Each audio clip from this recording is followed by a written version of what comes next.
huge now. These next 3 matches, I reckon, you could say for Arteta. Chelsea, obviously, at the Emirates, and then Brighton and West Brom. What does he need to do from those 3 matches? Dan, I'm sorry, Dan, that just sounds so wrong. And it's hard to argue that if he gets defeated badly in these 3 games, that he won't be out of a job. But I just think that wouldn't be the right thing to do. I just don't. I just think that the players he has aren't good enough regardless of who's in charge of them. And I think it would be the wrong thing to do. The problem is, if you're Arsenal, do you just say, well, we'll just go along and get beat every week? Will we just do nothing? Will we just sit in our hands and pray and hope that something's going to change? Because generally when a team is as bad as this team is, the change usually kicks something in, gets them a few points. And that's bad news for Arteta. But honestly, Dan, what have you seen from Arteta which would suggest he could get them out of this slump? He's won the FA Cup, Dan. He got pretty much the same team to dig in and get some and win some games. But that was not just in the FA Cup. That was an age ago now, it feels like. This is a team now sat 15th. It certainly seems an age ago, but surely you have to give him a little bit more time to try and bring that back at the very least. It just feels wrong, Dan. It feels wrong. Does it feel wrong? Well, I mean, it's a dog-eat-dog business, isn't it? It's a multi-billion-dollar business these days, whether we like it or not. So I said to you upstairs, and I wouldn't be surprised, Brendan Rodgers' name, and he was linked with the Arsenal job before Arteta got it, when he had just left Celtic and Leicester fans were apoplectic about the fact that Arsenal were sniffing around, and I think they were. I asked myself a question, and Rodgers is not everybody's cup of tea, but I actually think he's a very good manager, right, in what he does. And he's working with a squad he's working within a budget at Leicester, and they've got injuries, and he's still churning out results, and they play well and they perform well, and they've been good in the transfer market.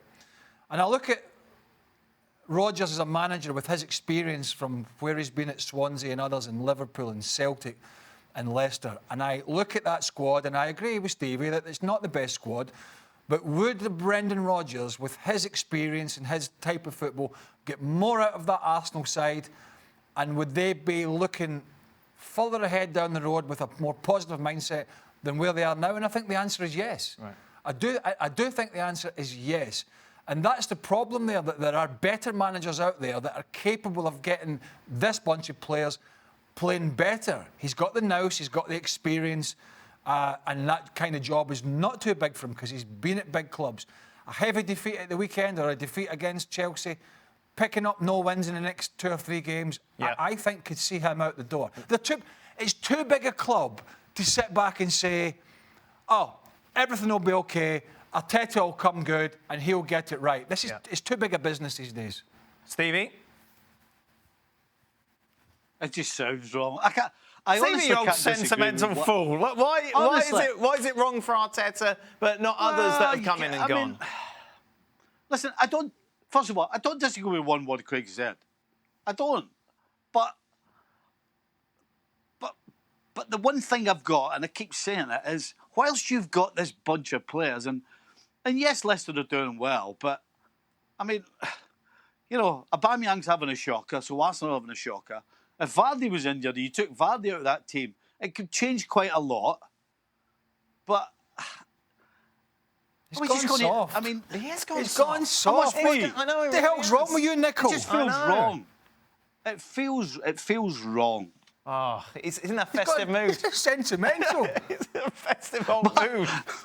I'll tell you what, if he's coming to my house for Christmas dinner, that feels wrong. He's going to drink me out of house and home. He's not. But I know what he's saying. I know what Stevie's saying. But you know what everyone is shouting right now? Why are you talking about Solskjaer? Why? Yeah, exactly. Why are you all calling for Solskjaer's head, who is currently third in the table? Arteta's 15th, yet you're getting all sentimental. I'm not saying that. Well, I'll tell you why. Because Manchester United have got some good players. And guess what? Arsenal don't. But Arsenal have got players that could win the FA Cup. How many Arsenal players? Here's one for you then, Clever Clogs. How many Arsenal players get in the Man United team? There you go. Silence. So there's your answer. I don't think it's as simple as that, is it, Stevie? Because because it doesn't suit you. no, because So is there's no Arteta Arsenal player. getting the There's best? no Arsenal is player. Hold on. Arteta getting There's the best no out of this Arsenal squad? player. No, you're the one that brought up Ole Gunnar and Right. Man United. Yes. If there's no Arsenal players getting Man United's first team, then do I need to add any more? So you're To my saying argument. that no matter who is in charge of this team, 15th is fine because the players are so bad. I never said it was fine either. I just said it feels wrong that you're going to get rid of a guy so quickly when he's come in with a squad of players that weren't good enough to start with, and he got a tune out of them to begin with, and it's not happening now. And then you're just going to get rid of him for some other guy, regardless of how good Brendan Rodgers may or may not be. The outcome, in my opinion, seems as though without a huge overhaul of players, the outcome's going to be the same as what's happening now. Well, thank you very much for watching ESPN on YouTube. For more sports highlights and analysis, be sure to download the ESPN app. And for live streaming, premium content, and let's not forget as well, ESPNFC 7 days a week. Subscribe to ESPN+.